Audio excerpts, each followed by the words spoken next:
morning, Michelle. How are you? I'm good. I've been really enjoying my time off. Okay. So I see we're about 7 weeks into your protocol, so I know that means you're about to return to work next week. How are you feeling about that? I'm a little nervous. I am a little nervous because, like, I'm still not typing as fast as I used to, and like that's a lot of the job. Is typing, and I've just been really happy not talking to people. So now I'm gonna have to get back to calling people every day, but it's okay. I'm glad to have a job. Well, I'm gonna have you start with some heat here. Okay. I've been doing this at home too. I have been because like my wrist has really been hurting.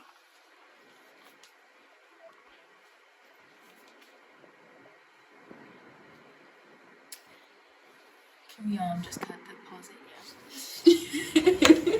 Yeah. I'll cut it out. Just I keep was going. gonna so I know one of your goals was pain management. At this point, your reports of pain have reduced from 8 to about a 4 regularly. Would you say that's correct? Yeah. What would you say your worst pain this week has been? This week has been a pretty good week. That's probably the worst it's been was a 6, but then like I took some Tylenol, so it's better. Okay. But I don't know. Next week it might be a 10. I don't know if I can go in next week. Might be a 10. And I'm sure with your exercises, and yeah, we're gonna cut this out because we're gonna cut it after she said all that because I don't know what she's doing. So sorry. I was ad-libbing. My bad. It's okay, Clarence. Just keep on recording. So let me know when you're ready Look to at start that. again.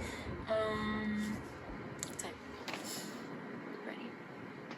And your next goal was being able to type 40 words per minute within 12 weeks. So with where we're at now at 7 weeks, I know you haven't fully reached that goal yet just because you're still in the splint most of the time. But as you are more out of the splint more during the day, we'll be able to assess that type of goal. Okay. I can do a lot with my right hand. I'm like, I am right handed, so I'm doing some typing around. So I'm just gonna check your score.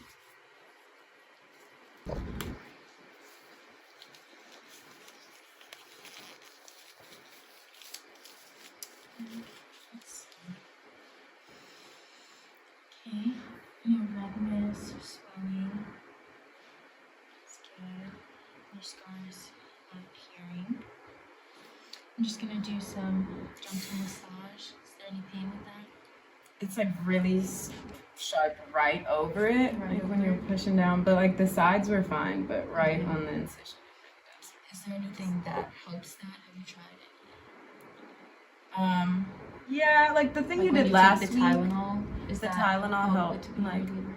what you were doing last week, I think it's just like the first time. Okay.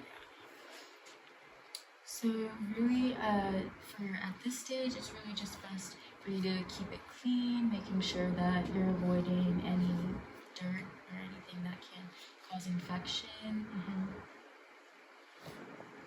and doing the ice to reduce swelling. And any remaining glue will just fall off as time goes on, so just try not to pick at it or anything, just again to avoid infection. So next, we'll just review some of your exercises. So let's do the one that I sent home with you with the putty. So I'm gonna have you roll it out long, like you're rolling a pizza dough, and you can use both hands. You want it long like a snake. Like a snake. One of my grandbabies, she's so afraid of snakes. Any specific kind or just all of them? Anything that moves, slithers. She can't even say the word. We call them STDs. Alright, so now we'll start with alternating between the pinch and the press. Does it matter which way? Nope.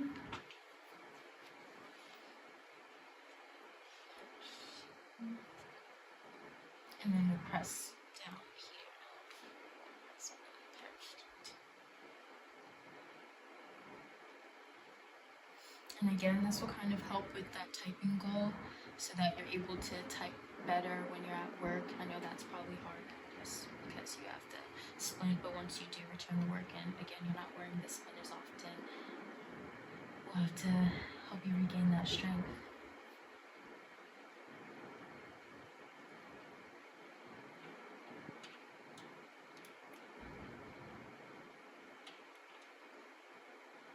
And when you're pinching, make sure you're pressing straight down and not having any hyperextension.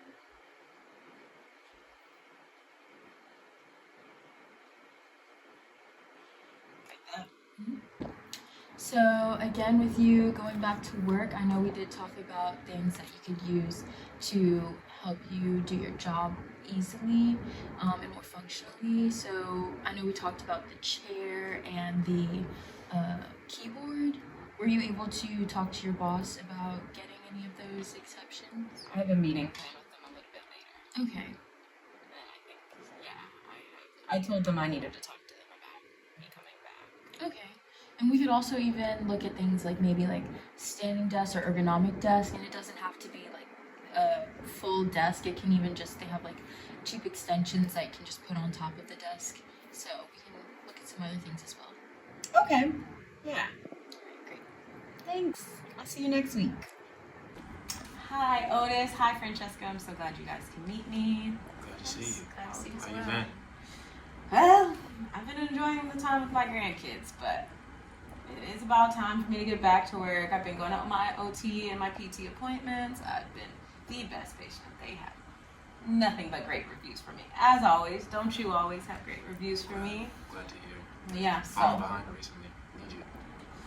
I bet. I know y'all were missing me. I know it. So, with me coming back, I have talked to my OT and she said there are some ergonomic designs that we might need to readjust to accommodate me coming back to work because I still have some pain and I do have some limited motion still. So she noticed that the keyboard is a regular keyboard. They have ergonomic keyboards that are split in half where you have half the keys on one side, half the keys on the other. That will make it a little bit easier for me so then I don't have to keep on reaching all the way around, especially since my typing speed has decreased some. That's one of the goals we're working on in OT is to get back to my 40 words per minute. And she also said that we can, like I probably need a standing desk so that I take more breaks and get some, so I don't have posture stress of sitting all the time. You know, I'm on the phone, but I could have, there's a adjustment that you can put on top of the desk to raise it when I need to. And then we've also noticed that my chair didn't have arms. And we need to get an ergonomic chair that has arms to provide like some posture support as well as giving me forearm stability with my recent fracture. But my mouse is fine. I still have use of my right hand, and I've been working on getting my typing faster. All right. This all sounds promising. Could you elaborate a little bit on what the cost might be? Well, the cost, like, there are costs, but it is cheaper than it could be because, like I was saying, instead of getting the whole desk and revamping the entire thing, it would just be to raise it. And under the Americans with Disabilities Act, you do have to make these adjustments, accommodate for people with disabilities, which I do fall under. So there are some ways to get around it, as well as the chair. There might be another chair in the office. We haven't really looked. I don't remember seeing one, but there might be another chair in the office with a more ergonomic design, and there are some catalogs that you can order. I know because I'm in charge of purchasing. So I do know about the catalogs, and there is a catalog that does show some ergonomic keyboards and chairs, and we can definitely look at it together. We can look at it compared to the budget. I mean, that is my job. I know about the budget, so. All right. I mean, whatever we can do to get you back here. Yeah. We need you. We need you. Just make sure we consider our budget constraints and everything like that, and it aligns with the ADA protocols, and we should be good to go. Okay, well, great. So I'll go get those right now. We can go look at the catalogs together. All right. Let's do it.